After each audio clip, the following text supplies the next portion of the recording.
Hello dear friends, this is Ashish Charles. Today we are going to discuss new unit Chemical Dynamics for MSc first year students.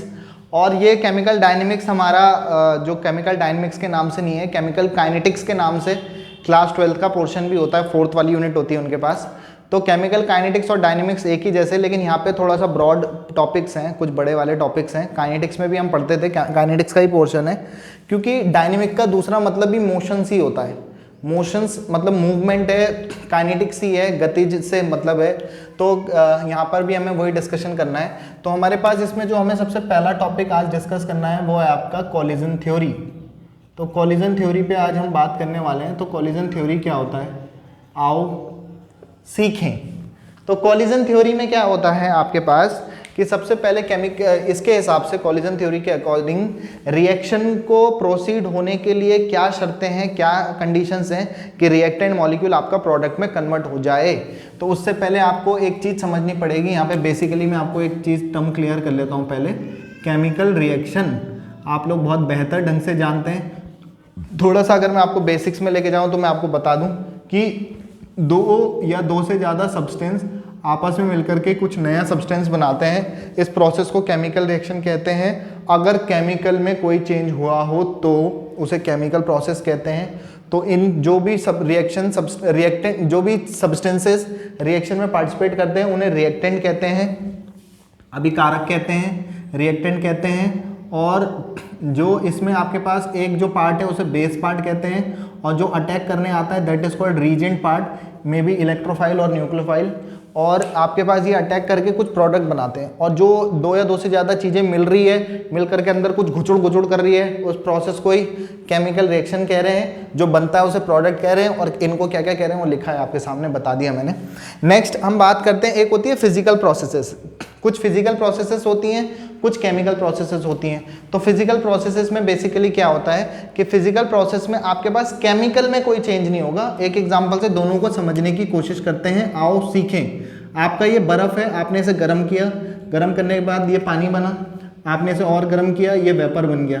तो यहाँ पर जो change हुआ ये भी एक प्रोसेस है, लेकिन बस फिजिकल स्टेट बर्फ़, पानी और वेपर, सॉलिड, लिक्विड, गैस, उनकी फिजिकल प्रॉपर्टीज़ में चेंज आया, लेकिन केमिकली कोई चेंज नहीं आया, क्योंकि ये भी भाई साहब H2O थे, ये भी और ये भी।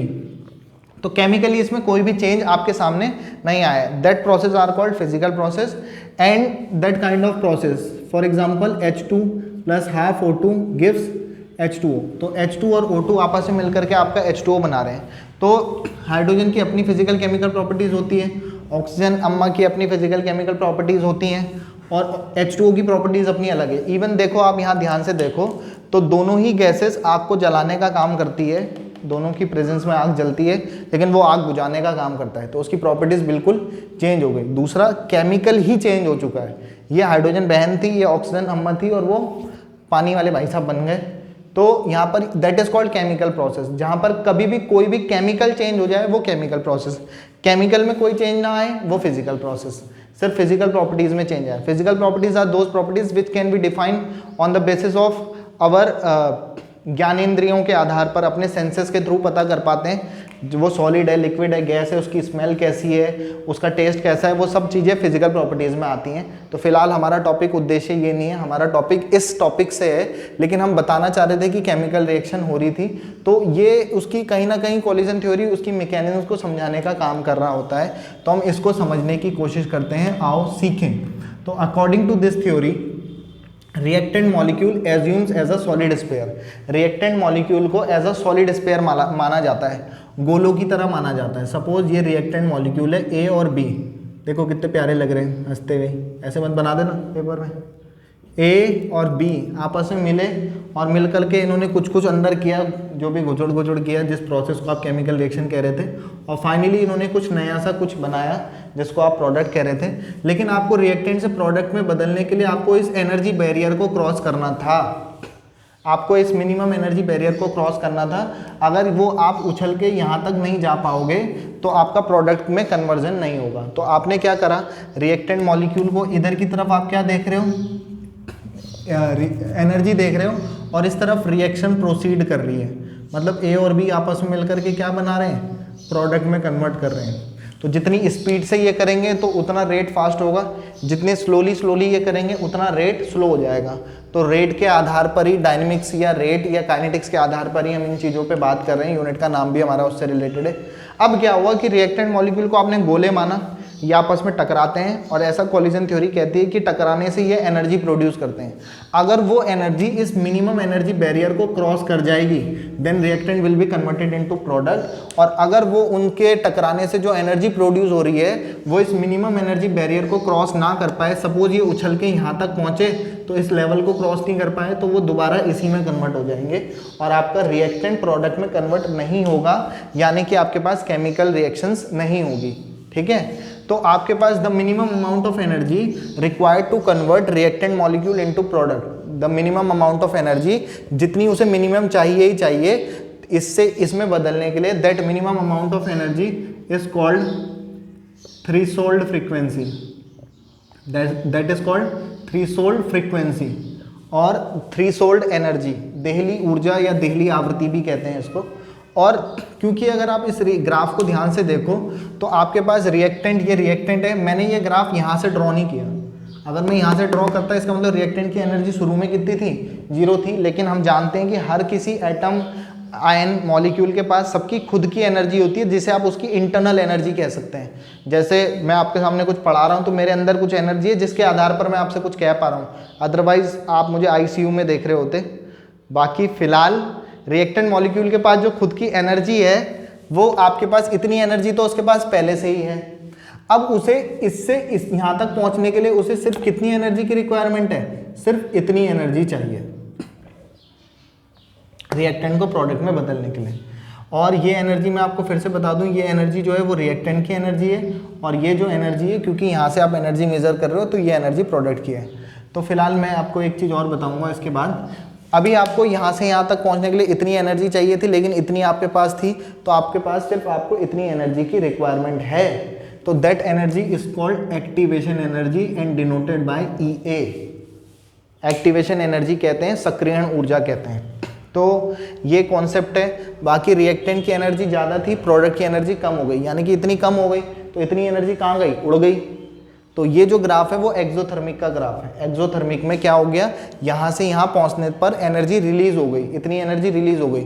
तो जब आपका ग्राफ कुछ इस तरीके का होता है कि रिएक्टेंट की ज़्यादा और प्रोडक्ट की कम हो तो एक्सोथर्मिक। और अगर ये ग्राफ मैंने ऐसे बनाया होता तो इसका मतलब रिएक्टेंट की एनर्जी कम है, प्रोडक्ट की एनर्जी क्या हो गई, ज़्यादा हो गई। तो एक्स्ट्रा कहाँ से आई, उसने बाहर से ली होगी, दैट इज एंडोथर्मिक ग्राफ। तो एक्सोथर्मिक और एंडोथर्मिक भी हम यहाँ पे से क्लियर कर सकते हैं, लेकिन हमारा उद्देश्य एक्सोथर्मिक और एंडोथर्मिक पढ़ाने से नहीं है, हमारा उद्देश्य आपको कोलिजन थ्योरी से है। तो अकॉर्डिंग टू कोलिजन थ्योरी मैं इसे एक्सोथर्मिक रिएक्शन में आपको समझा रहा हूँ, आप एंडोथर्मिक में भी बता सकते थे। तो रिएक्टेंट मॉलिक्यूल को सॉलिड स्फीयर माना, ये टकराए, टकराने से इन्होंने एनर्जी प्रोड्यूस करी। अगर वो इस एनर्जी बैरियर को क्रॉस कर जाती है, मिनिमम अमाउंट ऑफ एनर्जी जिसे थ्रेशोल्ड फ्रीक्वेंसी कह रहे हैं, तो उसे आप वो प्रोडक्ट में कन्वर्ट हो जाएगा, और नहीं होगा तो वो प्रोडक्ट में कन्वर्ट नहीं होगा, उछल के फिर यहीं पे वापस आ जाएगा। तो कुछ माना कि बहुत सारी टक्करें होती है किसी भी मॉलिक्यूल में, इनफाइनाइट, जितनी ज़्यादा टक्करें होंगी रेट उतना फास्ट होगा, लेकिन सभी टक्करें इफेक्टिव नहीं होती हैं। केवल वही टक्करें, only those collisions are effective due to which reactant molecule converted into product, जिनकी वजह से रिएक्टेंट मॉलिक्यूल प्रोडक्ट में कन्वर्ट होते हैं, उन्हीं को आपका इफेक्टिव कॉलिजन्स कहा जाता है, प्रभावी टक्करें कही जाती है। और जिन टक्करों की वजह से रिएक्टेंट मॉलिक्यूल प्रोडक्ट में कन्वर्ट नहीं होता उन्हें आपको नॉन इफेक्टिव कॉलिजन्स कहते हैं। तो इफेक्टिव कॉलिजन्स के लिए आपके पास कॉलिजन थ्योरी आपको समझ में आई होगी। मैं एक बार इसे समराइज कर लूं कि मैं क्या क्या कह रहा था। According to this theory, reactant molecule assumes as a solid sphere, they collide with each other and creates an energy, develops an energy and produces an energy, some amount of energy.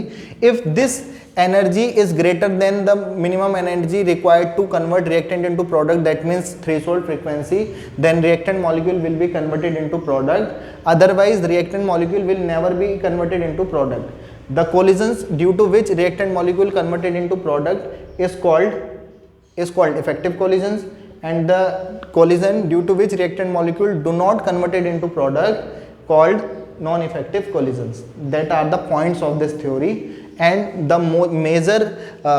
Major factors for converting reactant into product are, first one is threshold frequency और activation energy. आप threshold के respect में भी define कर सकते हो, activation energy के respect में भी डिफाइन कर सकते हो।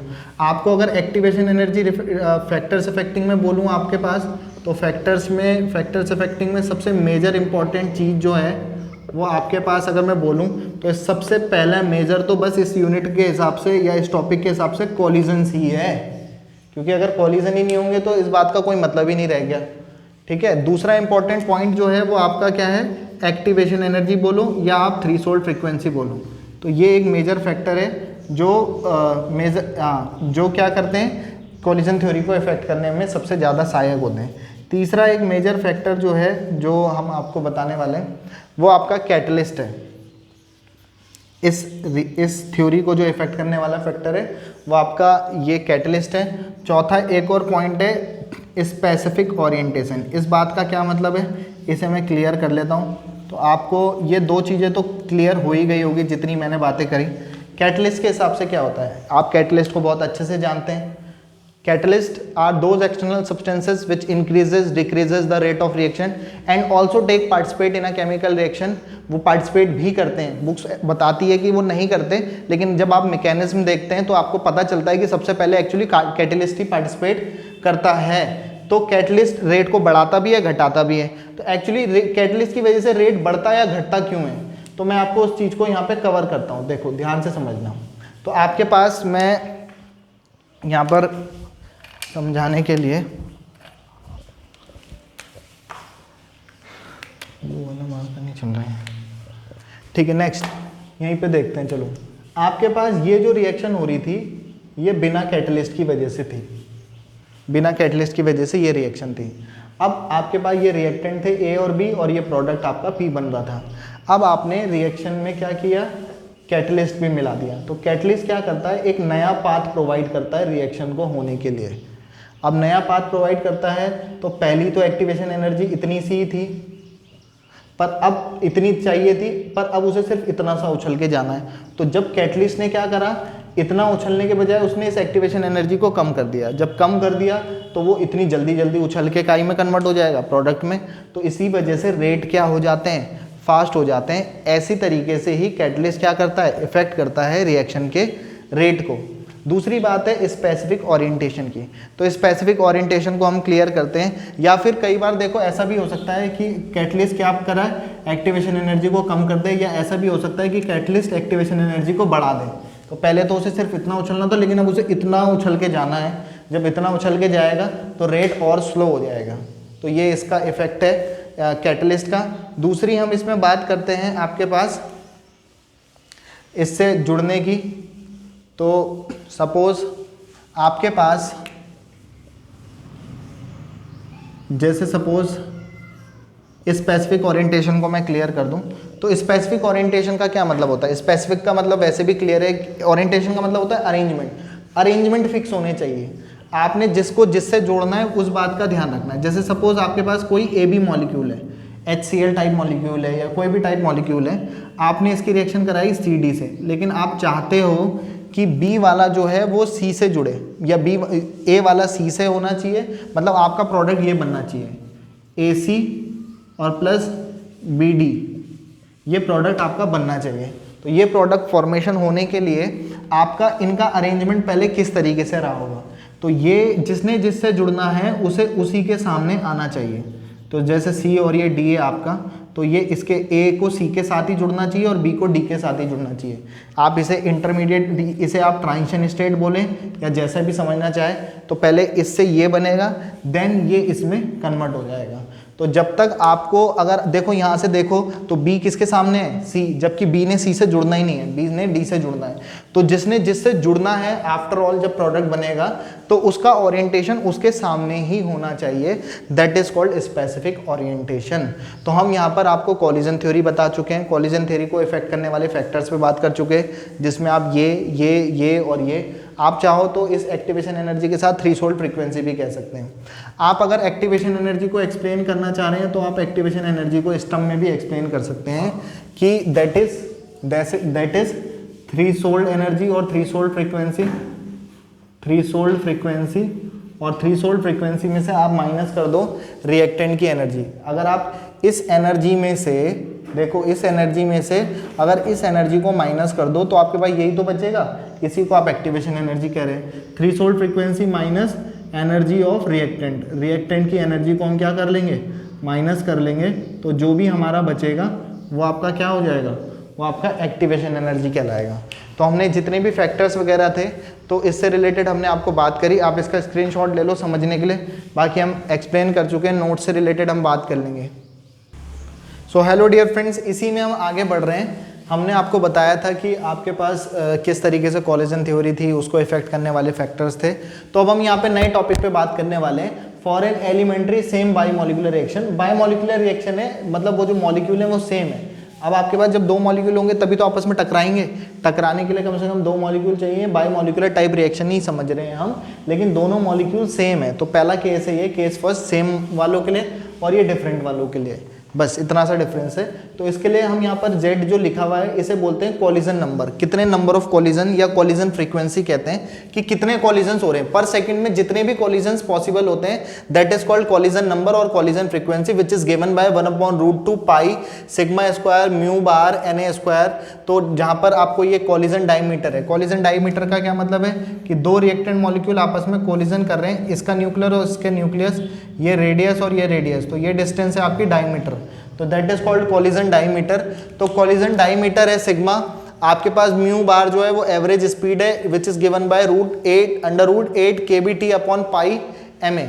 तो आपको एक फॉर्मूला याद रखना है, ये एवरेज स्पीड है जो जब कभी हम केमिकल काइनेटिक्स क्लास 12 में पढ़ते थे तो एवरेज स्पीड निकालने का फॉर्मूला ये होता था। एवरेज स्पीड ये होती थी, सपोज आपके पास n नंबर ऑफ मॉलिक्यूल हैं कंटेनर में, तो सबको ऐड कर दो divided by total number of observation कर लो, तो वो आपका एवरेज आता है, that is called average speed. और उसका फॉर्मूला ये होता था या होता है, तो √8 kBt अपॉन पाई ma आ गया, जहाँ पे पाई 22/7 3.141 जो भी इसकी वैल्यू होती है। ma मास बता रहा है, एक पार्टिकल का मास कितना है उस चीज़ की वैल्यू यहाँ पे लिखी है। t टेम्परेचर, ये जितनी भी चीज़ें यहाँ पर हैं उसी उन सब चीज़ों को यहाँ पे मेंशन किया गया है। सेकंड, अगर आपके पास डिफरेंट मॉलिक्यूलर बायोमोलिकुलर रिएक्शन होते हैं, मतलब डिफरेंट मॉलिक्यूल्स होते हैं ए और बी, तो आपके पास फॉर्मूला हो जाएगा 1/√2 pi sigma square mu bar Na into NB, क्योंकि नंबर ऑफ मोल्स A के और नंबर ऑफ मोल्स B के, और बाकी ये सारी चीज़ें जो इसके लिए वही चीज़ आपको यहाँ पे नोट करना है। ये म्यू बार जो है वो आपको बता दिया कि एवरेज स्पीड है जो इससे दिया जा रहा है। तो हमने अभी फिलहाल आपको यही टॉपिक कवर किया है, कॉलिजन थ्योरी बताई है, कॉलिजन थ्योरी से रिलेटेड जितने फैक्टर्स थे और यूनिमोलिकुलर बायोमोलिकुलर सेम वाले के लिए और बायोमोलिकुलर डिफरेंट वालों के लिए हमने बताया।